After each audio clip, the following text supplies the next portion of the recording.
Alors, depuis au moins la guerre en Ukraine, la bourgeoisie se prépare maintenant à des conflits majeurs. Elle se réarme.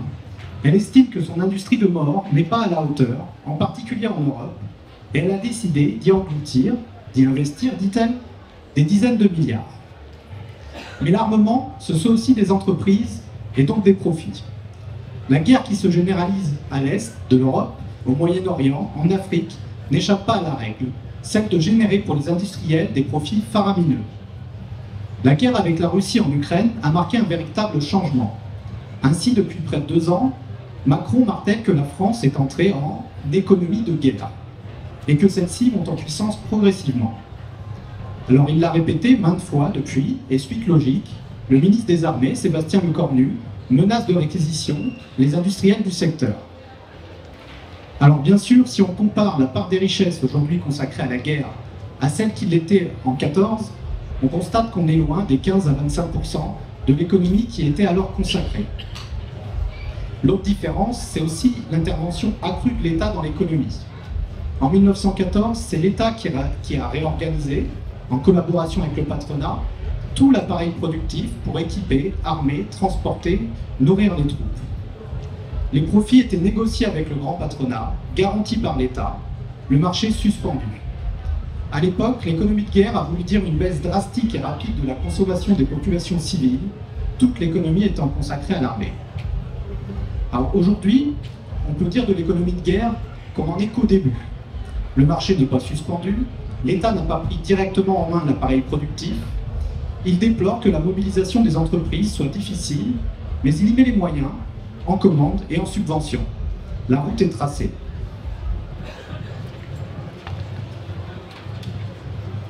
Alors un chiffre pourrait résumer sa politique, c'est celui quand même du budget de l'armement. Parce qu'au détriment des services publics utiles à la population, comme ceux de la santé et de l'éducation, l'État prévoit d'engloutir 413 milliards d'euros sur les 7 prochaines années pour les besoins de la défense. Une hausse des budgets militaires de près de 50%. Alors pour gérer ce budget, l'État dispose d'une administration, la Direction Générale de l'Armement, DGA, dont le rôle est justement de préparer la guerre de demain, équiper les forces armées et ce n'est pas le moindre des aspects, promouvoir les exportations de l'industrie française de défense. Alors depuis fin 2022, la DGA est à pied d'œuvre pour développer l'économie de guerre qu'elle définit comme le fait d'être capable d'assurer soudainement un effort de production militaire qui se prolongera dans la durée.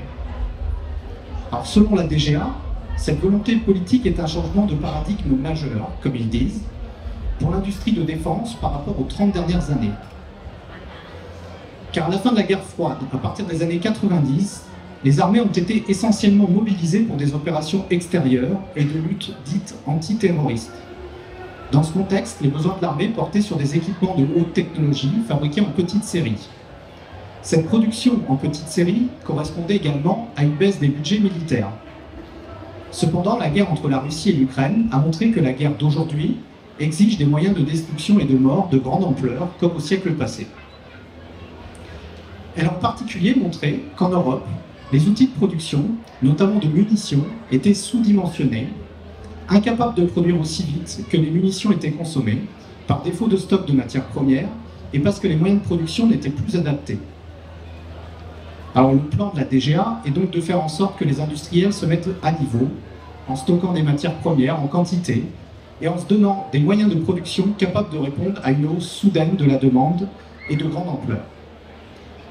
Cependant, on est dans une société capitaliste où règne la propriété privée et les entreprises n'obéissent pas aux injonctions de l'État pour le plaisir. Alors en France, ce qu'ils appellent la base industrielle et technologique de défense, et qui regroupe l'ensemble des industries capables de produire des armes, s'articule autour de 9 grandes entreprises et de 4000 petites et moyennes entreprises. Alors les 9 grandes entreprises sont Dassault, Thales, Naval Group, Safran, Ariane, MBDA, Nexter, Arcus et Airbus. Elles récupèrent l'essentiel des programmes d'armement, construction et entretien des équipements. Alors ces commandes de l'État étaient de 9,5 milliards en 2016, elles étaient de 15 milliards en 2022 et de 20 milliards en 2023. Alors on voit la tendance. À la fin 2023, le missilier MBDA avait un encours de commande de 3 milliards d'euros, Naval Group de 4 milliards, Airbus Defence and Space de 5 milliards, Airbus Hélicoptère de 5 milliards, Dassault de 5 milliards, Thales de 6 milliards, Safran de 2 milliards, Nexter de 1,5 milliard et Arcus d'1 milliard. Alors, face à ces montagnes de commandes, certaines entreprises ont effectivement constitué des stocks. Nexter est cité en exemple pour avoir engrangé 120 millions de trésorerie et pour réformer et pour faire des réserves de poudre et de matières premières pour avoir acquis de nouvelles machines. La production du canon César devrait passer de 2 à 8 par mois. Alors d'autres industriels cependant se plaignent de ne pas arriver à monter en cadence. Alors c'est le cas de Dassault. Ainsi Dassault, qui cherche lui aussi à augmenter sa production de Rafale de 1 à 3 par mois, incrimine la sous-traitance qui ne suit pas. Mais si les grands groupes industriels ont en moyenne 7 années de visibilité et de profit garanti, il n'en est rien de ces sous-traitants. Car pourquoi ces derniers investiraient-ils alors que les marchés qui leur sont adressés sont toujours aléatoires du fait de la mise en concurrence? Alors la DGA et le gouvernement accusent les grands groupes de ne pas jouer le jeu. Mais le jeu, c'est justement celui-là. Assurer le taux de profit maximum, ce qui se fait en comprimant les investissements, les salaires, mais aussi en mettant en concurrence les sous-traitants.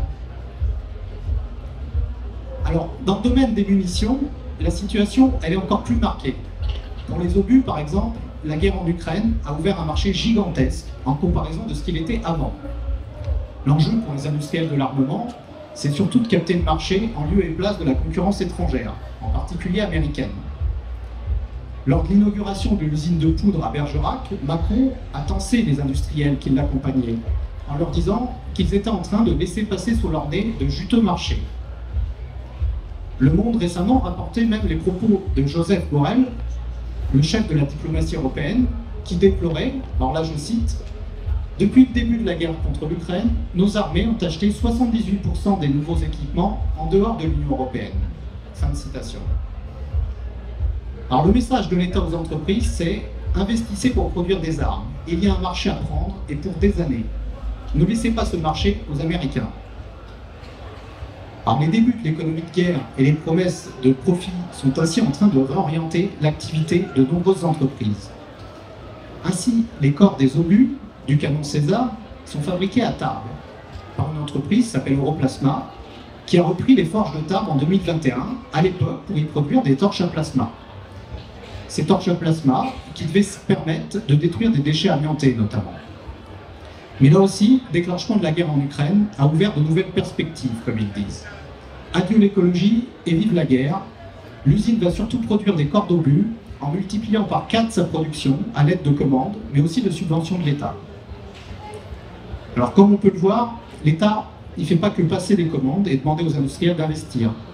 Il les aide par exemple, alors en prêtant, ou en subventionnant, ou en achetant directement des machines, en assurant les formations pour les main-d'œuvre spécialisées et de bien d'autres manières.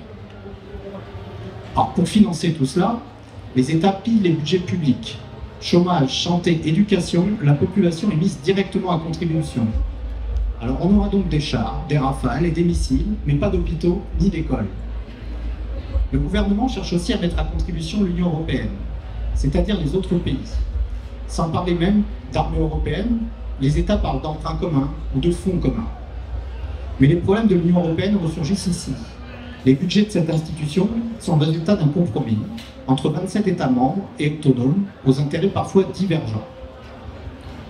Alors cela explique sans doute que malgré les promesses ou les espoirs de quelqu'un comme Thierry Breton par exemple, les fonds militaires restent à hauteur de 100 milliards d'euros et ils avaient promis en fait un fonds militaire à hauteur de 100 milliards d'euros et l'Union européenne n'en est qu'à une vingtaine de milliards. Alors en fait, les différents fonds européens sont globalement très loin d'atteindre les budgets mobilisables par les États comme l'Allemagne et la France pour alimenter leur industrie de l'armement. Et quand Macron se pose en champion de l'Europe de la défense, c'est non seulement parce que l'impérialisme français se prépare à la guerre, mais aussi parce qu'il est leader en matière d'industrie de guerre et qu'il veut placer ses marchandises.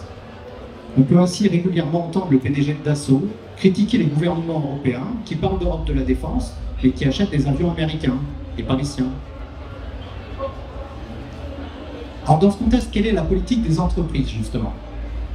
La situation elle est quand même particulièrement favorable. elles répondent aux commandes d'armes, investissent si cela leur rapporte, demandent plus d'aide et surtout encaissent des bénéfices. Elles se gavent.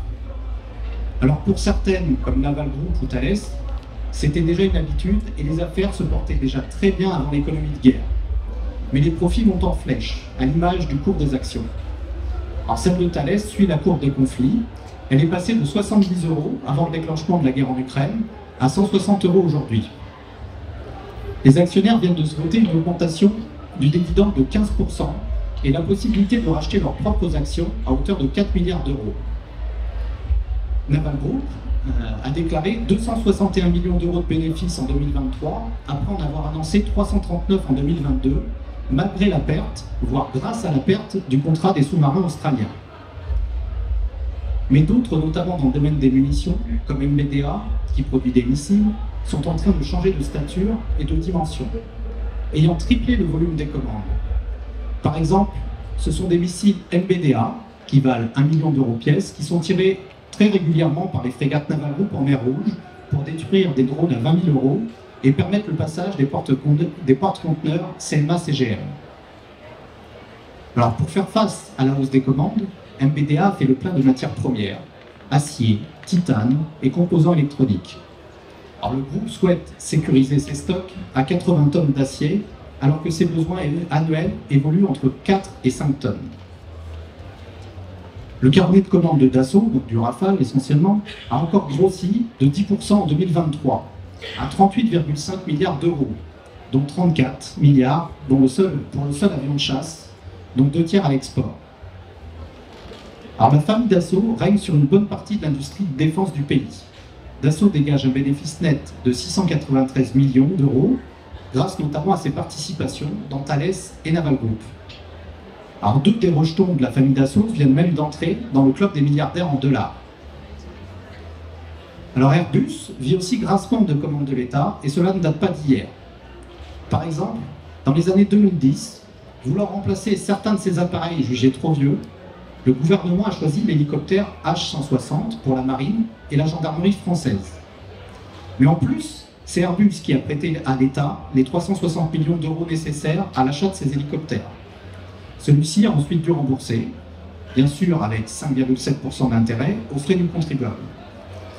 Résultat, chez Airbus, tout compris, alors Airbus fait aussi de l'aviation civile, donc tout compris militaire et civil, 4,6 milliards d'euros de bénéfices sur l'année 2023 et les dividendes versés aux actionnaires en augmentation de 55%.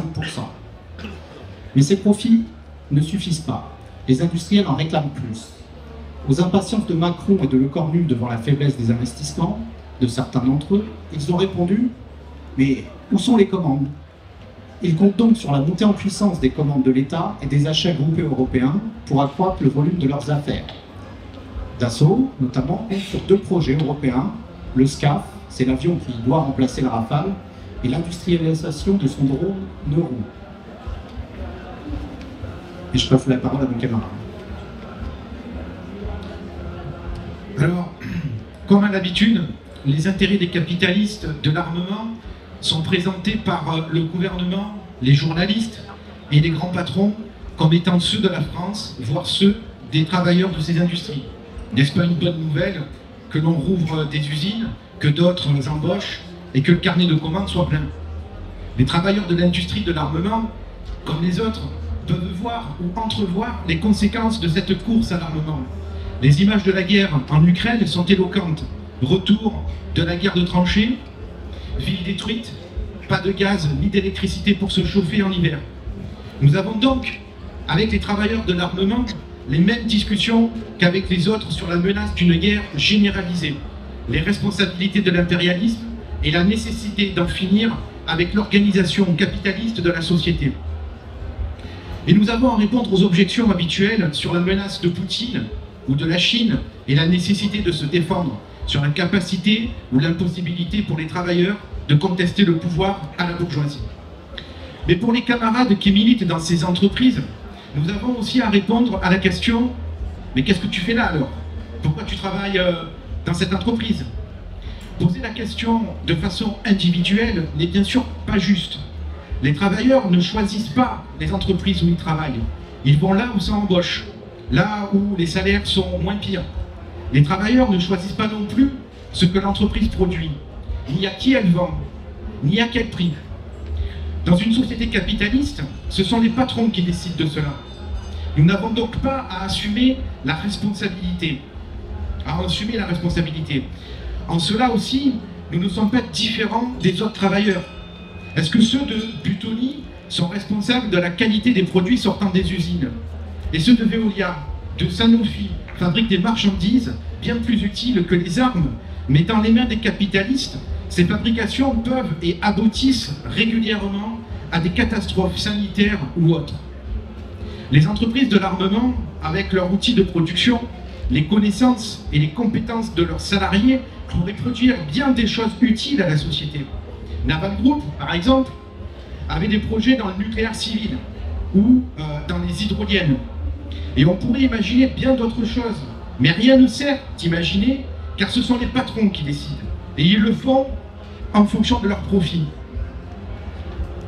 Et aujourd'hui, il faudrait être aveugle ou un bien mauvais patron pour ne pas voir que ce sont les armes qui vont rapporter. D'ailleurs, les projets dont je viens de parler sont tous tombés à l'eau. Les mêmes qui travaillent dans ces industries de l'armement constatent que les milliards consacrés par l'État à ces fabrications manquent dans les services publics. Les petites villes que j'ai citées, Bergerac, Tarbes, Angoulême, sont aussi celles où les hôpitaux ont le plus de mal à assurer leurs services. Les budgets des hôpitaux sont très loin de connaître la même augmentation que ceux de l'armement et la même mobilisation du gouvernement. Par exemple, on nous explique qu'il y a une pénurie de médecins et qu'il faut 10 ans pour en former. Mais il faut aussi 10 ans et plus pour concevoir et fabriquer des avions, des hélicoptères, des sous-marins ou des porte-avions. Mais là, l'État prévoit, planifie, paye les études, garantit les commandes, y compris celles d'autres pays. Pour la guerre et pour les intérêts de ces industriels, l'État ne peut pas être pris au dépourvu. Alors, à la question des responsabilités que pose un certain nombre de travailleurs, la seule politique possible pour les révolutionnaires n'est pas celle qui consisterait à démissionner, elle est de ne pas se taire. Il faut non seulement dénoncer la guerre qui se généralise, les responsabilités de nos capitalistes, de nos gouvernements, mais aussi ceux qui en profitent. Démontrer aussi que les choix qui sont faits dans les entreprises ne sont pas les nôtres, ne sont pas ceux des travailleurs, mais ce sont ceux des patrons, et qui sont faits en fonction de leurs profits et de leur système barbare. Opposer les travailleurs aux capitalistes est une nécessité. On peut le faire sur les bénéfices. Les bénéfices de guerre devraient être réquisitionnés, pas pour distribuer des primes aux salariés, mais pour construire les hôpitaux, les écoles, les logements nécessaires. Mais une telle réquisition ne suffirait pas à modifier ce que font les entreprises. Il faudrait pour cela que les travailleurs les dirigent. Le contrôle ouvrier serait une étape dans leur expropriation. Que les travailleurs ne se sentent pas solidaires de leur patron, qu'ils aient conscience qu'ils devraient eux-mêmes diriger ces entreprises, qu'ils feraient mieux à leur place, dans notre intérêt, dans l'intérêt des travailleurs d'ici et d'ailleurs, des couches populaires. Mais cela ne peut se concevoir que dans le cadre d'une dénonciation globale de la société capitaliste, d'une politique qui dénonce la course à l'abîme et qui affirme que seule la classe ouvrière peut en finir avec la barbarie en prenant le pouvoir. Seules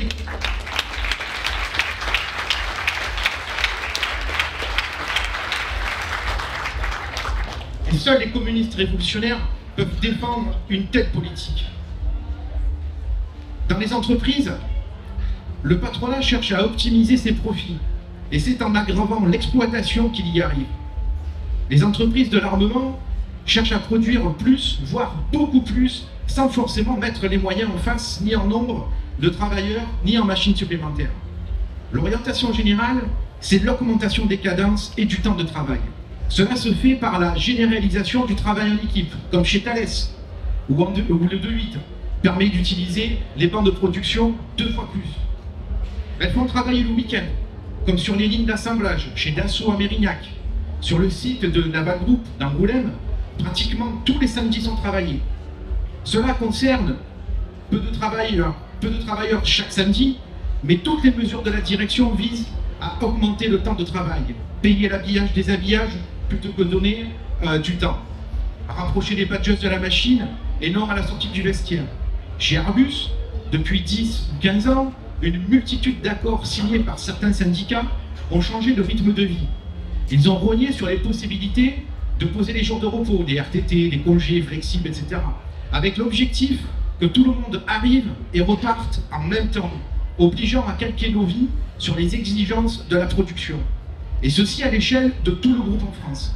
Résultat, moins de jours de congés, des pauses raccourcies, une intensification du travail et une pression pour faire accepter les heures supplémentaires, et notamment celles du samedi, d'autant que les salaires, bien entendu, sont de plus en plus insuffisants. Chez les ingénieurs et les cadres, toutes les entreprises cherchent à augmenter le temps de travail de 2, 3 ou plus de jours par an. Les cadences augmentent aussi dans les bureaux. Les ingénieurs sont sur plusieurs projets en même temps et les burn-out sont monnaie courante. Les militants révolutionnaires doivent bien sûr dénoncer cette surcharge de travail, le sous-effectif comme le blocage des salaires. Ainsi, chez Dassault, ce sont les annonces de commandes records qui ont déclenché les grèves pour les salaires l'année dernière. Chez Safran, là où les moteurs du Rafale sont produits, ce sont les cadences, les pauses et les horaires de travail qui ont déclenché une grève unanime. Dans ce secteur, qui passe pour être le premier de la classe, il y a eu des grèves pour les pauses raccourcies et contre les horaires de travail à rallonge. L'encadrement a répondu aux grévistes qu'il ne fallait pas faire grève, alors que nos troupes sont engagées. La réponse des grévistes a été fort à propos. Ils ont dit « ce ne sont pas nos guerres ». Et ça, ils avaient raison. Les capitalistes nous préparent la guerre, mais ils nous font déjà la guerre au sein des entreprises pour multiplier leurs profits. Il n'y a pas de raison de ne pas se défendre, y compris sur les salaires et les conditions de travail. Cette guerre sociale se traduit aussi par plus de contrôle et de répression. Chez Safran, il faut produire, produire et toujours produire. Et que surtout, aucune tête ne le dépasse. À Villaroche, Corbeil, Gennevilliers, il y a eu une succession de licenciements et de mesures disciplinaires. Aux entrées de plusieurs entreprises d'armement, des militants se sont adressés aux salariés avec un tract pacifiste dénonçant les fournitures d'armes à Israël intitulé « Votre employeur est complice du génocide en Palestine ». À Corbeil, la diffusion a été empêchée par la sécurité. La direction de Safran, comme celle de Thales, a diffusé une note à tout le personnel demandant de ne communiquer aucune information à l'extérieur et de s'astreindre à un strict devoir de réserve. Silence dans les rangs. Comme d'habitude, les travailleurs sont appelés à ne pas faire de politique. Le patron, lui, par contre, il peut en faire. Celui de Thales a déclaré plusieurs fois être fier de contribuer à la défense de l'Ukraine, c'est-à-dire à fournir des engins de mort, dont certains ont d'ailleurs aussi été fournis à l'armée russe il y a peu de temps. À Naval Group, la direction fait de la réclame pour la réserve opérationnelle de l'armée. Elle octroie même des jours, jusqu'à 20 jours par an, pour les collaborateurs qui sont réservistes. Alors, face à cette politique des patrons, les réactions syndicales sont parfois lamentables. Chez Safran, la CGT pose la question de la montée des cadences face aux commandes militaires. Elle demande qui va donner le coup de collier et répond, bien entendu, le monde du travail répondra présent. Pour les bureaucrates de la CGT, il faut non seulement une bonne politique de défense, mais ils se sont toujours mis à la pointe de la défense des bijoux technologiques de l'aéronautique. Chez Airbus à Marignane, la CGT, qui se dit pour la dissolution de l'OTAN, a toujours défendu, sous prétexte de création d'emplois, le programme européen de construction du NH-90, qui est un hélicoptère transport de troupes conçu spécialement pour les besoins de l'OTAN, dont le prix de vente varie entre 40 et un peu plus de 100 millions d'euros pièce, et dont le coût de l'heure de vol est de 15 000 euros. C'est-à-dire c'est même plus cher que le vol d'un Rafale. Lors de la distribution du tract évoqué précédemment aux usines Safran, si quelques travailleurs ont affiché le tract dans leur atelier, montrant leur sympathie avec ce qu'ils exprimaient, d'autres ont justifié le fait de fabriquer des armes en disant qu'il faut bien se défendre, en reprenant la fierté distillée au sein de la classe ouvrière par la CGT et le PCF, de produire pour la nation, dans un pseudo-intérêt général du pays, en quelque sorte. En 2021, en pleine négociation franco-allemande sur le SCAF, la CGT de Dassault, Argenteuil, avait ainsi sorti un tract avec un casque à pointe pour dénoncer une solution industrielle donnant la part belle à l'Allemagne, alors qu'en France, quand même, on a le savoir-faire dans Rafale. Alors, je cite, il disait « Le SCAF à la sauce allemande serait une formidable machine à pomper notre savoir-faire et nos charges de travail. N'oublions pas les débuts du Rafale dans les années 1980, où l'État voulait à toute fin un avion de défense en coopération avec les Anglais et où la CGT avait été le seul syndicat à défendre cet avion 100% français. Et il conclut, l'avion 2040 pourrait être 100% français, tous ensemble, défendons-le. J'arrête la citation là, c'est pas moi qui me dis ça, d'accord? Le nationalisme, le patriotisme économique sont des poisons qui divisent les travailleurs et qu'il faut combattre, non pas en faisant la morale aux travailleurs, mais en leur démontrant que sur ce terrain, on perd. Et le patronat, lui, par contre, ben, il gagne. Au nom de la nation, au nom de l'effort de guerre, ils voudront nous faire accepter toutes les régressions. Quant à la guerre, il faut démontrer quelle est la conséquence du pouvoir des capitalistes sur la société. Et que si l'on croit mourir pour la patrie, en fait, on meurt en réalité pour les industriels et pour les banquiers. Nationalement, la CGT dénonce les guerres, bien sûr. Le problème, c'est que quand la CGT dénonce les guerres, elle ne dénonce pas l'impérialisme fauteur de guerre. Selon elle, les guerres seraient causées par, je cite, la misère, le désespoir, le chômage et la détresse qui alimentent les conflits. Les éradiquer est une des conditions de paix.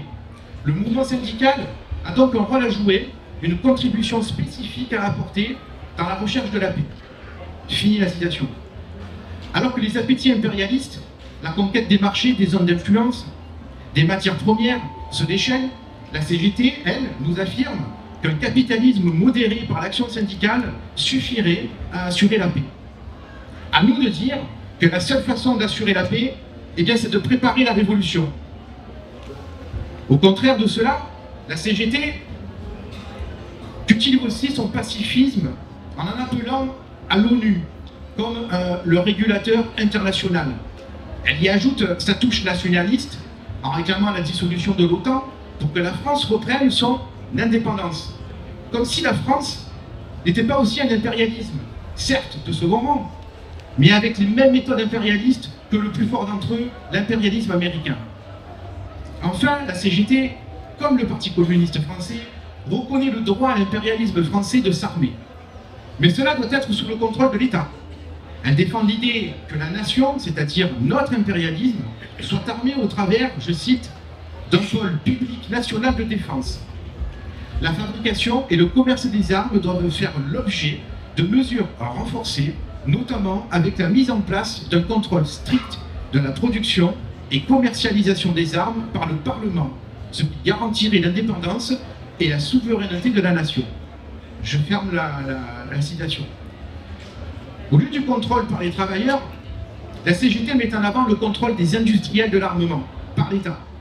Or, l'État est au service de la bourgeoisie. Il est capable, comme il l'a fait en 1914, d'envoyer des millions de travailleurs à la boucherie, y compris en planifiant la production d'armement pour cela. Le soutien des syndicats à la défense nationale, parce qu'il faut bien se défendre, c'est le soutien à la défense des intérêts de la bourgeoisie. Les travailleurs sont toujours invités à défendre leurs exploiteurs au nom de la solidarité nationale, que ce soit économiquement en étant compétitifs, mais aussi les armes, à la main, en allant massacrer leurs frères de classe au nom de la défense de la patrie. À cette politique, les travailleurs doivent opposer leur internationalisme, c'est-à-dire la conscience que c'est par l'union des travailleurs, quelle que soit leur nationalité, et avec l'objectif d'arracher le pouvoir d'État à la bourgeoisie, que les travailleurs pourront s'opposer à la guerre.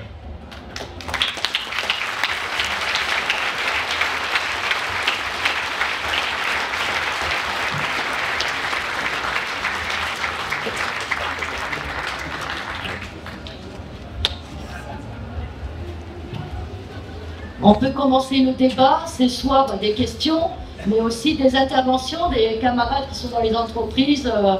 Bon voilà, des choses à dire.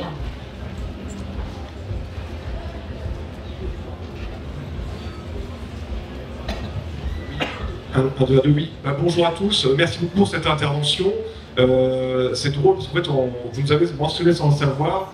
Je m'appelle Loïc, un des animateurs de la campagne qui s'appelle Stop Arming Israël, une campagne qui a été lancée le 16 octobre par plus de 30 syndicats palestiniens de Gaza et de Cisjordanie, demandant aux travailleurs du monde entier d'arrêter d'armer Israël et donc d'intervenir notamment dans les usines d'armement qui ont été citées tout à l'heure.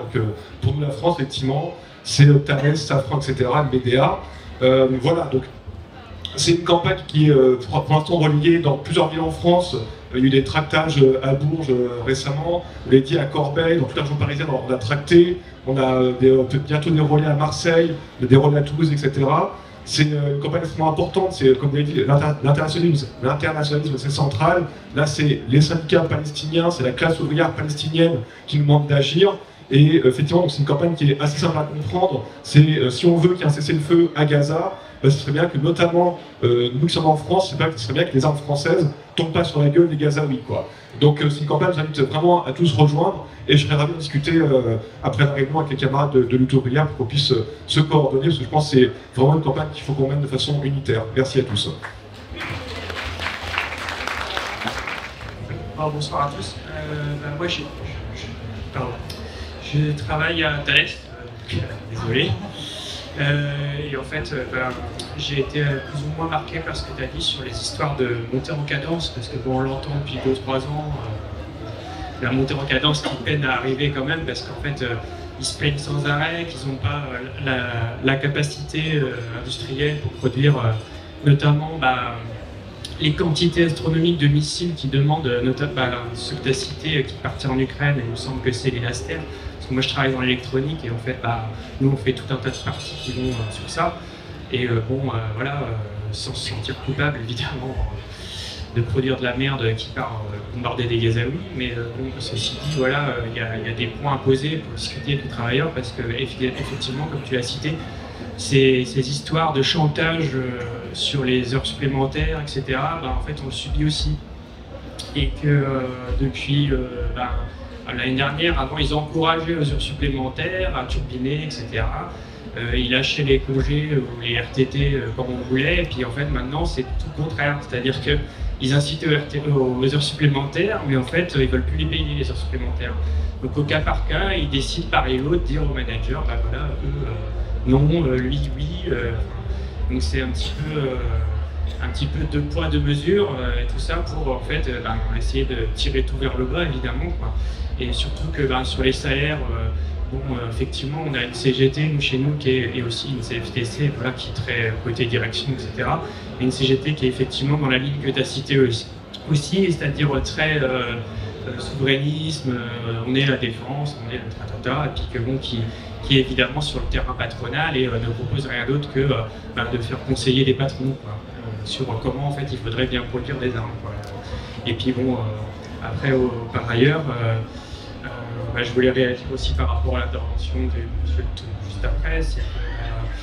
Pour moi, les armes, qu'elles soient produites par que ce soit des bombes françaises ou des bombes d'ailleurs, ça reste des bombes, quoi. Et après, juste humilité sur ce terrain-là auprès des collègues, je vois pas trop l'intérêt en fait. On dénonce de manière générale l'industrie capitaliste sur le plan des armes, etc. Oui, mais aussi derrière, pour quelle perspective? Si c'est juste un cessez-le-feu, en fait, un cessez-le-feu, ils peuvent le faire. D'ailleurs, si les États-Unis avaient dit oui, faisons-le, ils claquent des doigts. Ils claquent des doigts et bon, peut-être pas aussi facilement, mais ça pourrait se faire dans l'ombre. Et ceci dit, ça n'empêchera pas la guerre de continuer, les ventes d'armes de continuer, etc. Et puis l'impérialisme de perdurer. Donc, après, c'est comment on s'oriente de tout ça et comment on arme aussi nos collègues pour aller plus loin, quoi.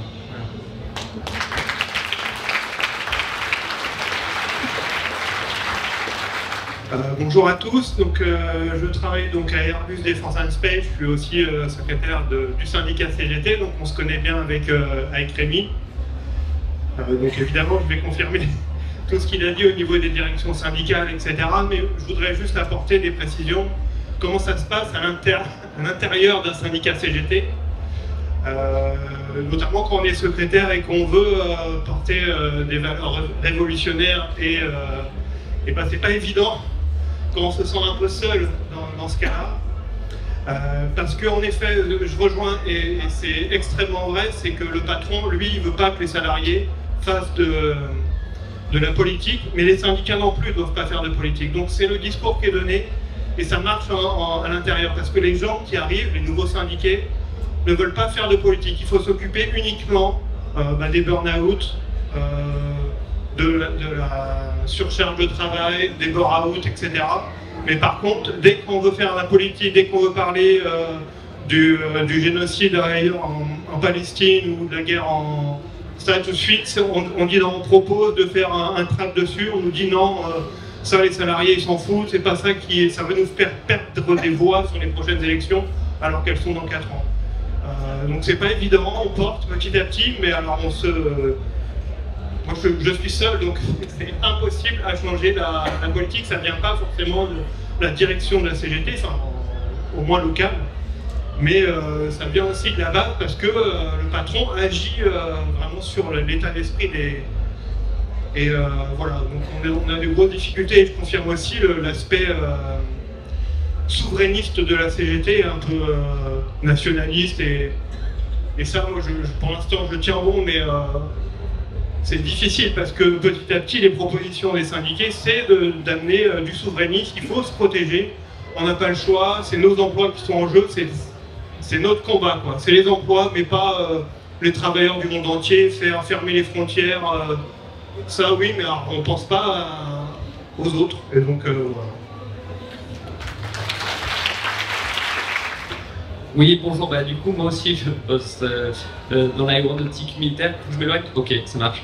Et oui, juste rapidement pour discuter un peu, parce que tout ce qui a pu être dit, ça faisait un peu écho à des discussions que moi j'ai avec plein de collègues sur alors, les problèmes de la sous-traitance, parce que bon, nous-mêmes on est sous-traitants, mais ah oui, mais les pièces qu'on reçoit, c'est des sous-traitants qui savent rien faire, machin, c'est de la qualité de merde, machin, tout ça. Donc il y a vraiment ce truc, y compris dans la sous-traitance, d'accuser encore plus d'autres sous-traitants, tout ça. Bon, voilà.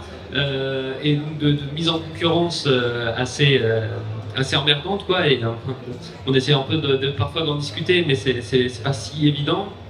Mais y compris sur c'est principalement là-dessus que je veux intervenir, sur le souverainisme. Bon, moi je participe à fabriquer des Rafales, et j'ai des collègues qui sont emmerdés parce que c'est militaire, tout ça, donc ils sont pacifistes, donc voilà, ça leur pose un problème. Mais il y en a d'autres qui me disent « Ah, ça m'emmerde de fabriquer des Rafales quand je vois que c'est vendu à l'Inde, à l'Arabie Saoudite, à machin, à tel ou tel pays, je préférerais fabriquer pour la France, quoi. » Et bon, c'est d'autres types de discussions qui sont quand même pas toujours très simples non plus. Mais voilà, donc donc on essaye, moi en tout cas j'essaye un peu de discuter pour dire par un mot que ce soit des Rafales français ou des Rafales indiens, les gars ils sont les mêmes. C'est encore pire peut-être quand c'est des Rafales français parce que on intervient militairement peut-être un peu plus que l'Inde ou l'Arabie Saoudite, quoi. Mais voilà, donc c'est un peu toutes ces discussions là, quoi. Et parfois un peu, oui, aussi sur la guerre. Alors évidemment, quand Macron a fait son annonce de on va partir en Ukraine, tout le monde a dit ah non, n'importe quoi, jamais on va aller en Ukraine se faire trouer la peau pour les Ukrainiens ou quoi. Par contre, c'est vrai qu'il y a un peu le discours de et si ça s'étendait à la France, qu'est-ce qu'on ferait, tout ça. Et là, il y a un peu plus de ah ouais, quand même, faudrait se défendre, faudrait se protéger, machin. Donc voilà, c'est effectivement un peu tout ce truc de souverainisme qui est en train de bouffer la tête, pas que d'ailleurs des syndiqués, hein. Évidemment ça touche largement tout le monde, quoi, mais c'est vraiment une bataille à mener, mais bon, il y a beaucoup de batailles à mener et on est là pour les faire, donc ça.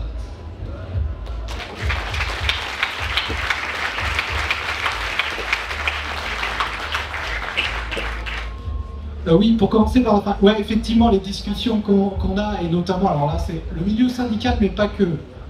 Vendre des armes, des Rafales ou d'autres armes à des pays comme l'Arabie Saoudite, les Émirats Arabes Unis, tout ça, alors c'est vrai que c'est pas populaire, c'est même contesté par les syndicats.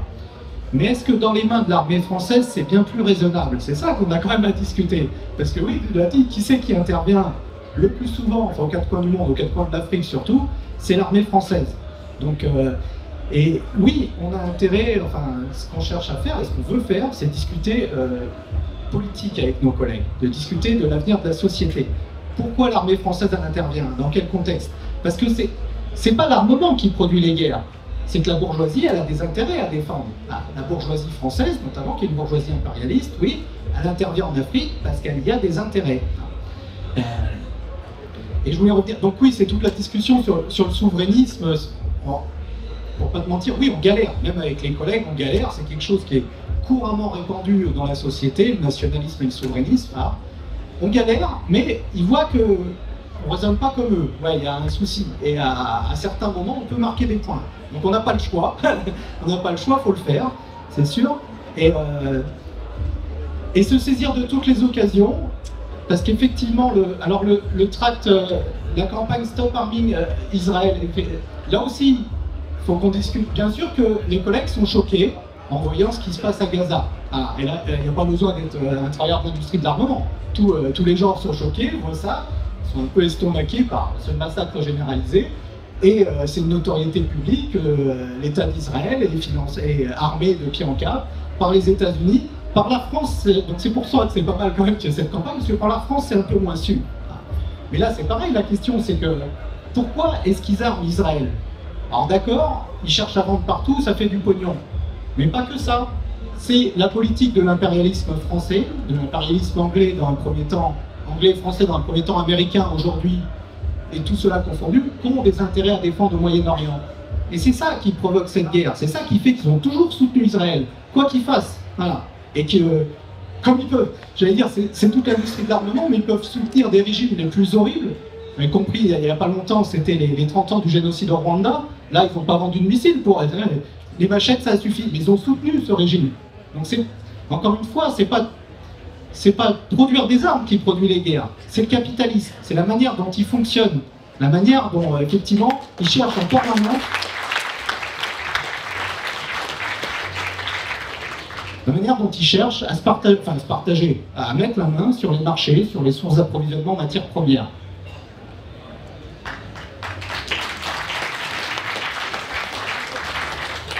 Moi, je voulais raconter un peu, j'allais très vite parce qu'on n'a pas trop de temps, mais par contre, les discussions quand même avec les collègues sur la guerre, parce que, bon voilà, nous, on essaie de comprendre, mais les collègues, il y en a beaucoup qui sont quand même inquiets de ce qui va se passer. Autant on ne pouvait pas en discuter hier, autant aujourd'hui, il ne faut pas se priver d'en parler. Et de parler, il y a des collègues qui disent « Ouais, mais j'irai pas à la guerre. » Ok, tu veux pas aller à la guerre. Et je te comprends. Maintenant, qu'est-ce qu'on fait? Quel programme on a? Qu'est-ce qu'on propose pour demain? Parce que là, le patron, il nous fait la guerre depuis des années déjà.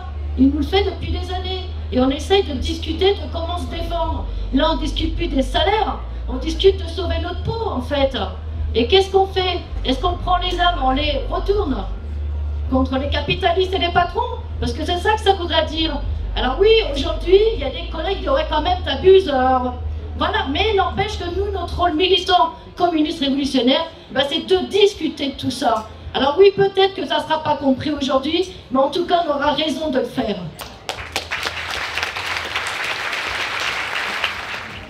Bon, c'est vrai qu'on n'a pas trop le temps du coup, parce qu'on a été un peu bavard à l'introduction. En fait, effectivement, est-ce qu'il faut arrêter la production des armes? Parce que c'est ça en fait la question un peu qui est posée, puisque finalement nous, les travailleurs, l'ensemble de la classe ouvrière, l'ensemble des ingénieurs et compagnie là, d'accord? Donc voilà, on est au cœur de la production, on fabrique tout, des missiles, des hélicoptères, des avions, tout ce que vous voulez, des chars, des canons, tout ça quoi. Mais qui c'est qui décide la production? C'est pas nous. Si on nous demande, les copains là, devant l'usine là, il faut arrêter la production. C'est pas nous qui décidons de tout ça, c'est des capitalistes. Ils font la guerre entre eux, c'est nous qui allons sur le front, ou nos enfants, et nous on fabrique à l'arrière des armes. C'est pas nous qui choisissons. Mais si on avait à choisir, la question ça serait, est-ce qu'on arrête de produire les armes? Ou est-ce que, comme le dit la camarade, est-ce que d'abord il faudrait pas renverser ce système en fait? Parce que c'est ce système quand même qui produit des guerres là, 14-18, 39-45, et toutes les guerres depuis des années, parce qu'on nous a bassiné la paix. Mais quelle paix en fait? Que ça soit l'Afrique, le Proche-Orient, ou même là, voilà, Gaza et tout, enfin, tout là. Bon, mais à quel moment la paix a existé en fait? C'est ça le fond du problème. C'est qu'aujourd'hui, ceux qui décident, ce sont les capitalistes. Et nous, en réalité, on a un pouvoir. Nous, les travailleurs, on a un pouvoir, effectivement. Alors, évidemment qu'il faudra à un moment donné, un jour ou l'autre, arrêter de produire des armes. Mais uniquement, en fait, quand on aura abattu la raison, la source, l'essence même, en fait, de ce qui produit ces guerres, de ce qui produit, en fait, cette société qui est complètement barbare. C'est le capitalisme. Et donc, nous, en fait, on est à la fois les producteurs, mais on est aussi la solution. On est la solution. Si nous, les travailleurs, on avait conscience de notre force, de la puissance, en réalité, qu'on représente. Parce qu'il faudrait peu, en fait. Il faudrait juste cette conscience-là. Aujourd'hui, le problème, c'est que tous les camarades qui témoignent, en fait, des discussions qu'ils ont dans les entreprises, c'est quoi? C'est qu'effectivement, on a du mal à se faire comprendre là-dessus. Alors, ça part, effectivement, très haut. Mais on a du mal à se faire comprendre pourquoi. Parce qu'en fait, il y a un recul de cette conscience de classe. C'est ça le fond du problème. C'est que les idées communistes révolutionnaires, elles ont reculé au sein de la classe ouvrière. Et nous, ce qu'on voudrait, c'est ça. C'est réarmer la classe ouvrière, politiquement. Politiquement. La réarmer. Lui donner cette conscience que, effectivement, avant de se désarmer, il faudra d'abord prendre les armes, les retourner contre nos propres généraux, contre nos propres patrons, comme le dit l'international, vous savez. Bon, il faudra d'abord retourner ces armes, il faudra les prendre, mais avoir une conscience politique pour essayer de construire une société, justement, une société que nous, voilà, nous on voudrait une société communiste, c'est-à-dire une société où, en fait, c'est la population, c'est les travailleurs, ce sont ceux qui fabriquent tout dans la société qui devraient en fait décider, avoir le pouvoir et justement orienter la production et l'ensemble des richesses qu'on fabrique pour quelque chose de bien pour l'humanité et pour l'avenir de l'humanité, pour qu'on continue, pas qu'on s'entretue justement. Parce que là aujourd'hui on s'entretue uniquement parce que ça va rapporter du pognon aux industriels de l'armement, mais aussi aux Bouygues et compagnie, parce qu'après, là, en Ukraine, là, ils détruisent tout, ailleurs, ils détruisent tout, mais après, c'est qui va se faire du pognon? Ça va être les industriels du bâtiment, que là, ils sont déjà en train de signer des contrats pour des reconstructions, éventuellement. Donc, vous voyez, ce que je veux simplement dire, c'est que, bien sûr, la question, nous tous, là, ça nous préoccupe, la guerre, la généralisation, la marche vers la guerre, évidemment, mais ce qu'il faut bien comprendre, c'est que la seule solution, elle se trouve effectivement entre les mains de la classe ouvrière, si justement elle a cette conscience de classe. Et c'est ça en fait nous sur quoi il faut qu'on insiste. Et c'est pour ça qu'il faut que justement on construise un parti communiste révolutionnaire, qu'on renoue avec toutes ces idées internationalistes. Et voilà, je vous...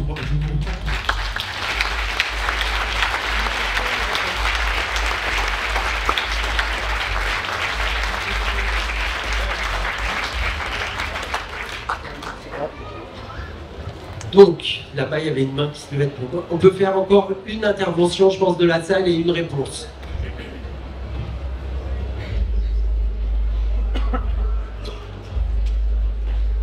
En fait, c'était juste pour aller vraiment dans le même sens de la conscience de classe. Mais moi, j'avais d'autres mots en tête. C'est juste... comme ça, là. Du coup, en fait, c'est sur dire que nous, les salariés, les travailleurs, les collègues, nos intérêts, fondamentalement, c'est de bouffer, d'avoir de quoi loger la famille et tout ça. Et donc, ouais, il y a des luttes, ça revient un peu au salaire et tout ça. Mais en fait, il ne faut pas le prendre dans un sens genre juste syndicaliste, de se poser sur une revendication, machin, mais vraiment sur un peu la capacité qu'on pourrait avoir vraiment nous-mêmes avec les collègues ici présents et pas en attendant une décision de très loin et tout, à obtenir ce qu'on veut. Et après, bien sûr, ces combats-là, ils peuvent gagner que si on est très très nombreux et ça ne dépend pas entièrement de nous. Et par contre, ce qui dépend de nous, c'est de profiter dans ces occasions-là et de manière, tout le temps, quoi, en fait, pour vraiment parler de et faire entendre, ok, on ne dirige pas aujourd'hui, mais il faut qu'on réfléchisse et qu'on parle au niveau de si on dirigeait. Il faut qu'on ait ça dans la tête. Et ce que je veux dire par là, c'est que, ouais, aujourd'hui, comment dire, ils essayent de nous emprisonner dans plein de débats à la con, en mode diriger ça veut dire quoi? Ça veut dire choisir, est-ce qu'on met une usine en France? Est-ce qu'on met tel sous-traitant? Si. Est-ce que voilà, c'est production française contre production ceci, cela? Enfin voilà. Non, c'est pas ça notre problème. Notre problème, c'est d'avoir le capital. Parce que le capital, c'est ce qui permet aux capitalistes de choisir tout ce qui se passe. Qu'est-ce qu'on produit, tout ça. Et donc, d'avoir ce capital pour l'utiliser pour nous. Et effectivement, ça va impliquer de s'affronter à eux. Et ça, il faut qu'on y soit préparé. Et c'est ça, diriger à ça. Là, ça impliquera des décisions qui vont au-delà des logements, au-delà des trucs juste dont on a besoin, mais qui seront la défense. Et donc, prendre des armes, les confisquer, et ainsi de suite. Voilà, c'était juste ça.